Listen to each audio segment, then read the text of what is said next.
अपने साधन से, अपने वाहन से, किसी प्रकार से ट्रॉली ट्रैक्टर से बैठ करके और लंबी दूरी तय करके यहां पर आए हैं। ये लोकतंत्र के प्रति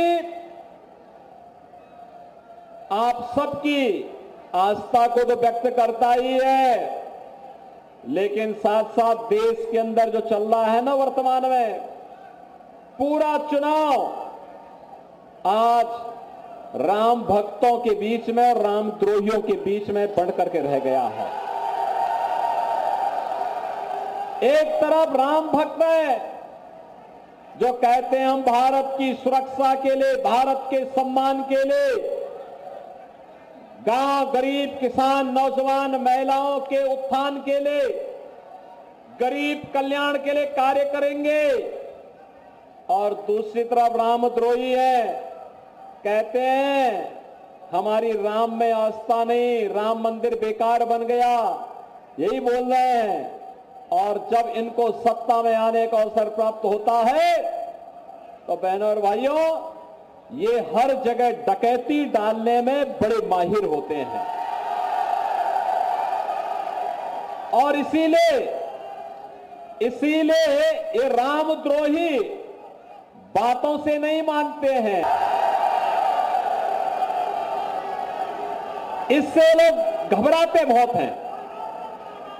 और उनकी घबराहट इस हद तक हो जाती है कि लोग अपने गले में तख्ती लटका करके चलते हैं कि साहब बस एक बार जान बख्श दो। अब आप सोचो, जो लोग सत्ता में आने पर किसानों को, व्यापारियों को, बेटियों को, नौजवानों के जीवन के साथ खिलवाड़ करते थे, उनकी सुरक्षा के लिए खतरे बने हुए थे, आज उनकी हालत देखते होंगे।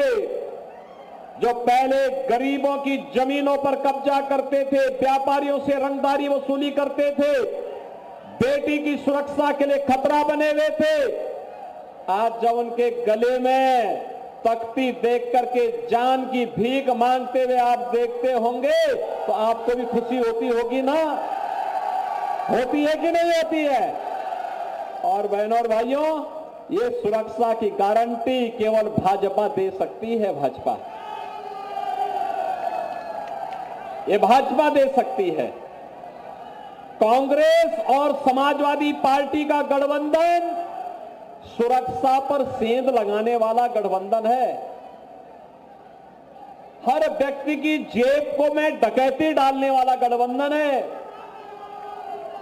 देश के अंदर आतंकवाद और नक्सलवाद को भड़काने वाला गठबंधन है। यह गठबंधन तो राम मंदिर का विरोध करने वाला गठबंधन है। बहनों और भाइयों, प्रोफेसर राम गोपाल यादव को राम मंदिर कैसे अच्छा लग पाएगा, क्योंकि ये लोग तो आतंकवादियों को छुड़ाते हैं जेल से। देखा होगा आपने समाजवादी पार्टी की सरकार के समय, जिन आतंकवादियों ने अयोध्या में राम जन्मभूमि पर आतंकी हमला किया था, जिन आतंकवादियों ने संकट मोचन मंदिर काशी पर हमला किया था, जिन आतंकवादियों ने, बहनों और भाइयों, जिन आतंकवादियों ने लखनऊ, अयोध्या और वाराणसी की कचहरियों पर हमला किया था, और जिन आतंकवादियों ने रामपुर के सीआरपीएफ कैंप पर हमला किया था, ये सभी हमले समाजवादी पार्टी की 2004 से लेकर 2007 तक की सरकार के समय हुए थे। और बहनों और भाइयों, जब यही सरकार फिर से 12 में आती है तो तत्कालीन मुख्यमंत्री ने सबसे पहले अगर कोई आदेश किया तो आदेश किया था आतंकवादियों के मुकदमों को वापस लेने का। उनको प्रदेश की सुरक्षा की चिंता नहीं थी, देश के सम्मान की चिंता नहीं थी, नौजवानों के भविष्य की चिंता नहीं थी, बेटी और व्यापारी की चिंता नहीं थी, उनको तो आतंकवादियों की चिंता थी, आतंकवादियों को। बहनों और भाइयों, ये देश की सुरक्षा पर सेंध लगाने वाले लोगों को क्या देश के अंदर शासन करने का अधिकार होना चाहिए? क्या इन्हें सत्ता में आने का अधिकार होना चाहिए? क्या भारत के अंदर जो राम का विरोध करे, राम मंदिर का विरोध करे, बहनों और भाइयों, उन्हें वोट देने का तो पाप लगेगा ही लगेगा, लेकिन कोई व्यक्ति उन्हें वोट देता भी है तो बहनों और भाइयों, वो अपना इस लोक को तो खराब कर ही रहा है, परलोक को भी खराब कर देगा। और इसीलिए कल जब चुनाव के 3 ये जो सैफई परिवार चुनाव लड़ रहा है ना, 3 सीटों के परिणाम तो कल ही आ गए हैं। तीनों में वे हारेंगे और 13 को वो कन्नौज का नंबर भी आने वाला है और फिर उसके बाद 25 को आजमगढ़ का नंबर भी आ जाएगा। ये सब कमल का फूल सब जगह खिलने वाला है, सब जगह कमल ही कमल खिलेगा, क्योंकि अब तो लोगों को विकास और सुरक्षा पर विश्वास हुआ है। बहनों और भाइयों, अब तो मैं इस बात को मान सकता हूं ना कि एटा में किसी गरीब की जमीन पर अब तो कब्जा नहीं होता होगा।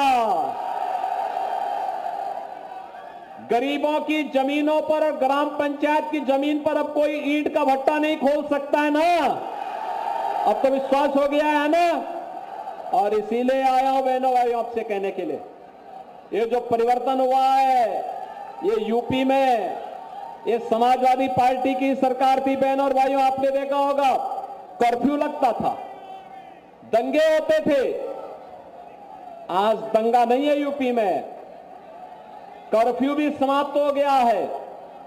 अब तो आपने देखा होगा जो समाजवादी पार्टी और कांग्रेस के लोग पहले कावड़ यात्रा को रोकते थे, हमने कावड़ यात्रा को धूम धड़ाके के साथ चलाने की अनुमति दे दी है और यह भी कहा है कि कावड़ यात्रा चलेगी ही नहीं बल्कि उसमें पुष्प वर्षा भी हेलीकॉप्टर से होना चाहिए। बहनों और भाइयों, आज मैं इसीलिए जब आपके यहां आया तो मैं उसी हेलीकॉप्टर को लेकर आया जो आप पे पुष्प वर्षा करता है कावड़ यात्रा में। और मैं आपसे ये कहने के लिए आया हूं,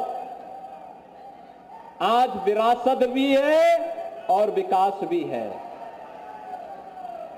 अयोध्या में राम मंदिर का निर्माण हो, सोरो धाम का पुनरुद्धार हो, संकिसा के बारे में किया जाने वाला विकास का कार्य हो, या काशी विश्वनाथ धाम का निर्माण, या मां विंध्यवासिनी धाम, या सुख तीर्थ या नैमिष तीर्थ के विकास का कार्य, ये विकास के कार्य विरासत को सम्मान देने का कार्य है।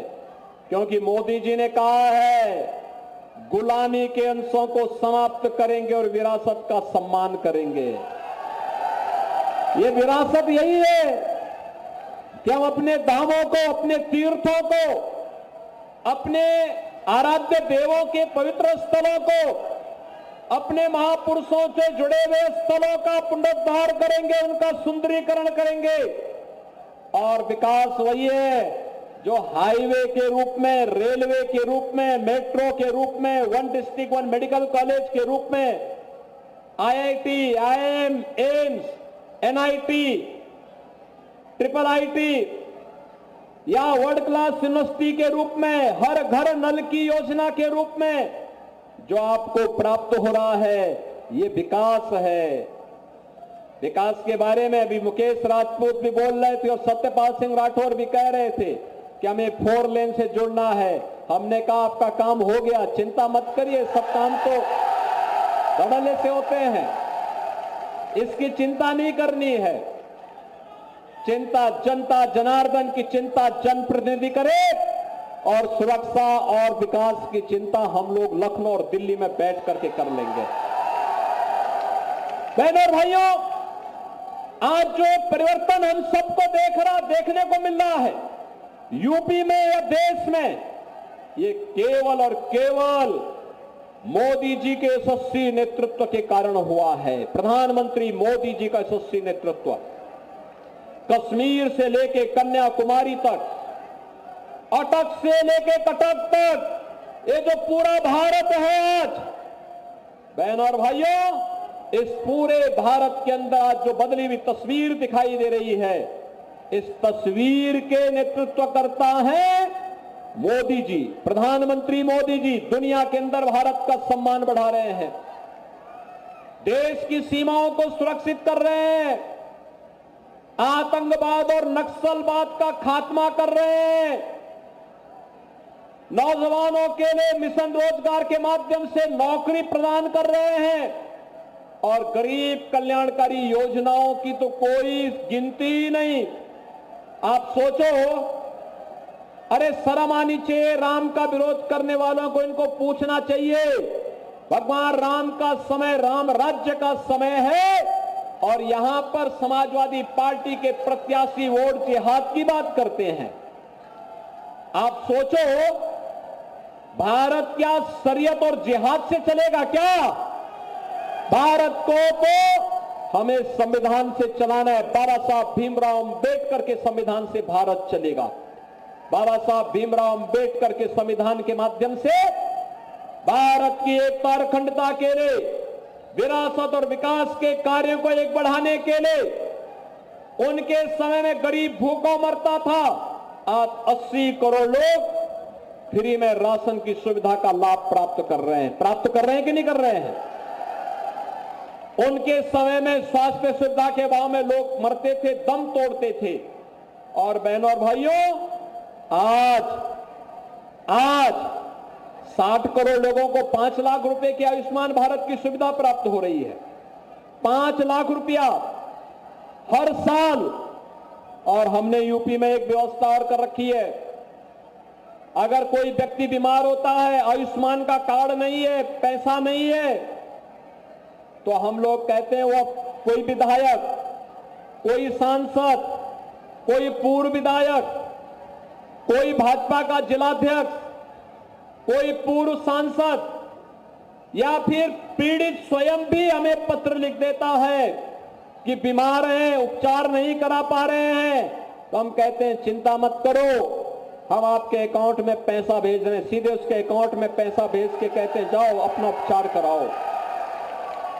बहनों और भाइयों, किसी अपने प्रदेश के नागरिक के साथ उसके सुख दुख में सहभागी बनना, ये तो हमारे जीवन का ध्येय है और ये हम मानते हैं कि हमारा सौभाग्य है कि हमें उसकी सेवा करने का अवसर प्राप्त हुआ है, क्योंकि उसका एक ऋण है हम पर कि उसने इस सरकार को बनाने में अपना आशीर्वाद दिया है, तो वह ऋण चुकता करने का काम उसके अकाउंट में पैसा भेज करके हम करते हैं कि नहीं आप अपना उपचार कराइए, चिंता सरकार करेगी।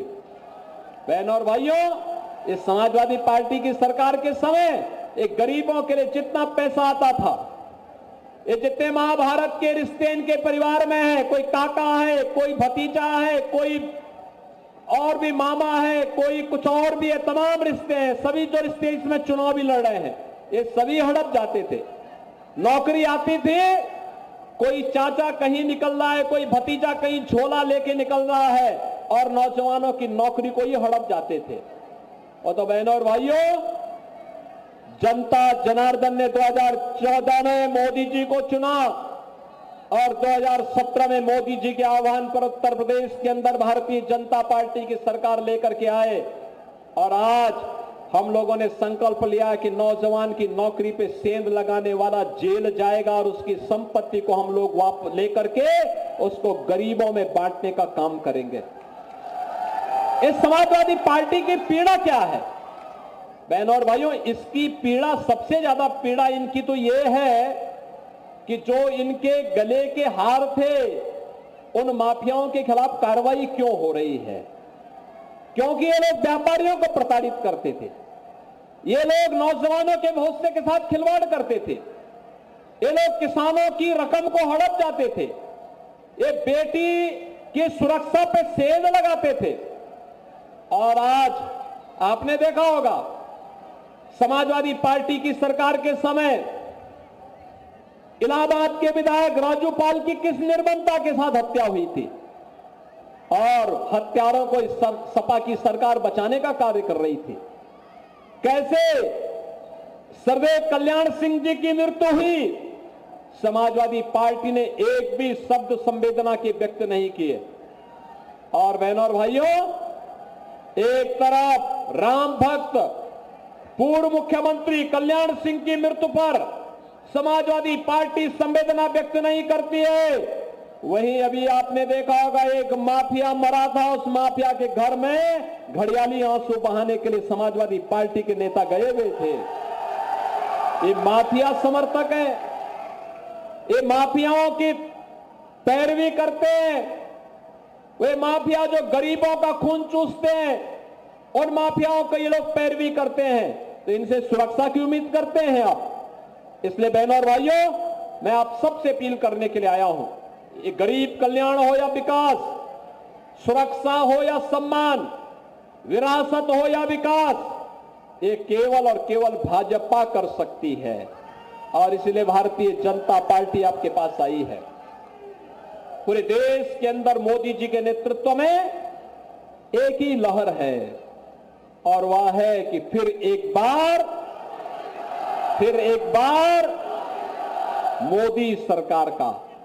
बहनों और भाइयों, मोदी सरकार के लिए आप सबको मुकेश राजपूत बनना पड़ेगा 13 मई तक।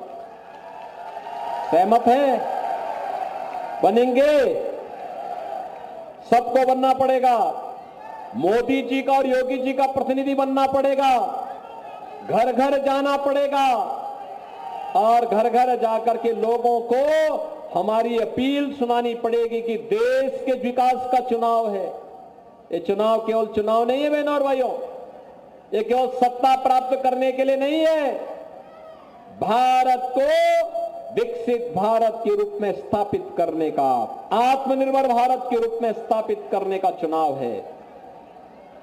आत्मनिर्भर और विकसित भारत का संकल्प केवल भाजपा का है। ये कांग्रेस और सपा के लोग तो उधर सोच भी नहीं सकते। इनके लिए सत्ता इसलिए चाहिए जिससे कांग्रेस के लोग या सपा का परिवार अपने परिवार के लोग धन धान्य से पूर्ण कर सकें, और भाजपा को सत्ता इसलिए चाहिए जिससे आपका वर्तमान भी सुधरे, आने वाली पीढ़ी का भविष्य भी उज्जवलमय हो, मंगलमय हो। इसलिए भारतीय जनता पार्टी आत्मनिर्भर और विकसित भारत की बात कर रही है, और उस विकसित भारत के लिए आज हम सब आपके पास आए हैं। आप सभी सहमत हैं ना? भारत विकसित होना चाहिए ना? आत्मनिर्भर होना चाहिए ना? और आत्मनिर्भरता के लिए आपको कमल चुनाव चिन्ह पर वोट देना होगा। सहमत हैं? घर घर जाएंगे, मतदान के दिन पहले मतदान फिर जलपान के संकल्प के साथ जुड़ेंगे। सभी लोग जुड़ेंगे, सभी लोग सहमत हैं? आपने विधानसभा चुनाव में समर्थन दिया, अब लोकसभा चुनाव में उससे ज्यादा वोटों का आपका आशीर्वाद प्राप्त होगा, सभी का होगा ना?